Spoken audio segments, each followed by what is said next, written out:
Hey guys, কি খবৰ আপোনালোকৰ আশা কৰো সকলো ভালে আছে আৰু মই উন্নতি ব্লগলৈ আপোনাক সকলোকে স্বাগতম জনাইছো আৰু আজি মই আপোনালোকৰ মাজলৈ লৈ আনিছো খুবেই ধুনীয়া এটা ৰেচিপি এয়া হৈ গল ছাগলী মাংস কুৰমা আৰু কেনেকেনো বনালো আপোনালোকক অলপমান দেখুৱাম আপোনালোকে মোৰ ভিডিঅটো প্লিজ স্কিপ নকৰাকৈ শেষলৈ চাই থাকিব প্ৰথমতে মই ছাগলী মাংস কেইডোখৰ ডাঙৰ ডাঙৰকৈ কাটি লৈছিলো আৰু ইয়াতে নিমখ অলপমান দি ধুনীয়াকৈ বইল কৰি লম এইখিনি মোৰ বইল কৰা হৈ গল আনফালে মই পাতি দিছো এটা কুকাৰ আৰু তাতে দি দিছো মই ৰিফাইন তেল আৰু ৰিফাইন তেলখিনি গৰম হোৱাৰ পিছতে মই চেনি 2 চামুচ মান দি দিছো তেতিয়া মানে কুৰমা কালাৰটো খুব ধুনীয়া হ'ব আপোনালোকেও দিব এনেকে তেতিয়া কুৰমা কালাৰটো খুবেই ভাল হয় আমি পোলাও বনালেও এনেকে দিও এফালে চেনিখিনি দিয়াৰ পিছতে এতে দি দিলো আদাৰ ৰস আৰু আদাৰ ৰসখিনি দিয়াৰ পিছত মই ধুনীয়াকৈ লৰাই লম হয়তো বেলেগৰ বনোৱা পদ্ধতিটো বেলেগ হ'ব পাৰে বা আপোনালোকেও বেলেগকে বনাব পাৰে মই এই ধৰণে বনাই খাইছো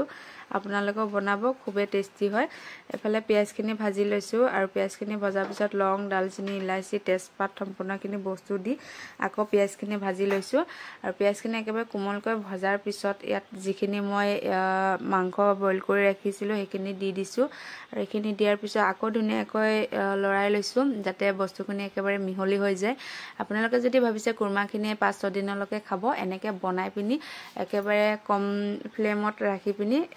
খাব পাৰে আৰু এটো যেহেতু আমি মিঠা কুৰমা বনাইছিলো হেবাবে মই ইয়াত চেনি দিছো আপোনালোকে যদি মিঠাটো খাই ভাল নাপায় ইয়াত নিমখ এড কৰিব নিমখীয়া বনাই খাব আৰু এটোও ভাল হয় এফালে মই মিঠা কুৰমা বনাইছো যেহেতু এয়া কুকাৰৰ ঢাকনটো লগাই দিলো আৰু লগাই পিনি একেবাৰে লো ফ্লেমত ৰাখি 10টা মান সিটি মাৰিছিলো আৰু তাৰ পিছতে চকচোন ইমান ধুনীয়া হৈছে ন কুৰমাটো খুবেই টেষ্টি হৈছিলে খাবলৈ আপোনালোকে মোৰ ভিডিঅটো চাই কেনেকা পালে কমেন্টত জনাবলৈ নাপাহৰিব